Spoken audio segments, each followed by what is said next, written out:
பக்கத்தில் வர முடியல. ஆனா இந்த இடத்துல ஜனக்கூட்டம் ஒரு பாகத்தில் இருக்கும்போது, வேக பாகத்தில் ஒரு பாகத்தில் இருக்கும்போது சோதரம் அது எல்லாவற்றையும் தாண்டி அந்த மேற்கூரை பிடித்து இயேசுவிடத்தில் வந்தார்கள். இன்றைக்கு ராத்திரி என்னென்ன தடை நம்முடைய வாழ்க்கையில் இருந்தாலும் இயேசுவிடத்தில் வந்தால் நாம் நம்முடைய விசுவாசத்தை கண்டு நிச்சயமாகவே என்ன தேவைக்காக நாம் வந்திருக்கிறோமோ அதுக்கு வெற்றி கொடுக்கும்படி கர்த்தர் நிறைவேற்றுவார்.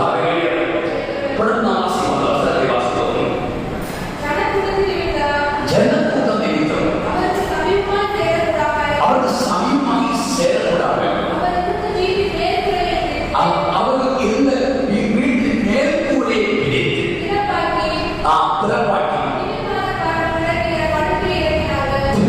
இருந்த படுக்கை கட்டினார்கள். அவருடைய விசுவாசத்தை கண்டு திமர்நாதக்காரனை நோக்கி, மகனே, உன் பாவங்கள் உனக்கு மன்னிக்கப்பட்டது என்றார். அங்கே உட்கார்ந்திருந்த வேதபாரகர் சிலர், நீ இப்படி தேவ தரிசனம் சொல்வது என்ன? தேவன் ஒருவரே அன்றி பாவத்தை மன்னிக்க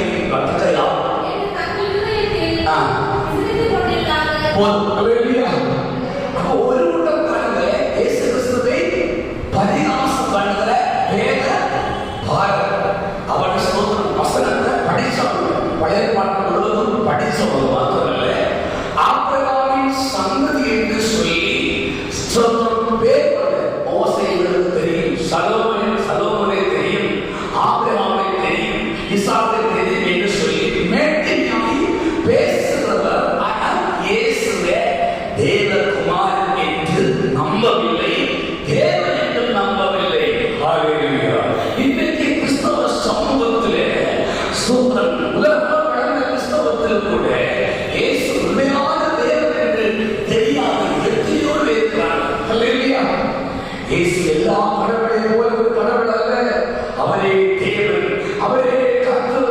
இன்றைக்கு ராத்திரியில் இந்த கர்த்தருடைய சமூகத்தில் வந்திருக்கிற கர்த்தருடைய பிள்ளையே, நீ இயேசு கிறிஸ்துவை கவனித்து பார்த்தால் உன்னுடைய வாழ்க்கையில் என்ன தேவையோ அந்த தேவையை சந்திக்க அவர் வல்லவராய். ஓ, இந்த ஹாலில் அவர் இறங்கி வந்திருக்கிறார். எத்தனை பேருக்கு விசுவாசம் உண்டு? ஹல்லேலூயா. கரத்தை தட்டி எத்தனைப்படுத்துமா? ஹல்லேலூயா. ஓ, ஹல்லேலூயா. பாவங்கள் மன்னித்து அடுத்த பேசுகிறது வாசிகள். அவர்கள் தங்களுக்குள்ளே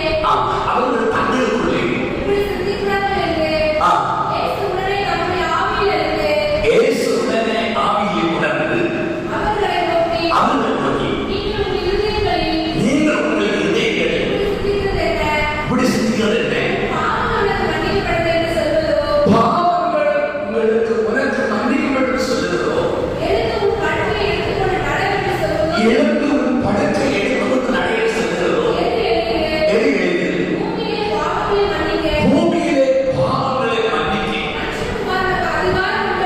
மனுஷகுமாரனுக்கு அதிகாரம் உண்டு என்பதை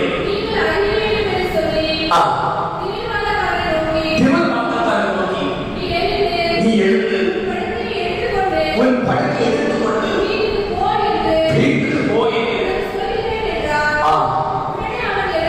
உடனே அவன் எழுந்து தன் படுக்கை எடுத்துக்கொண்டு எல்லாரும் போல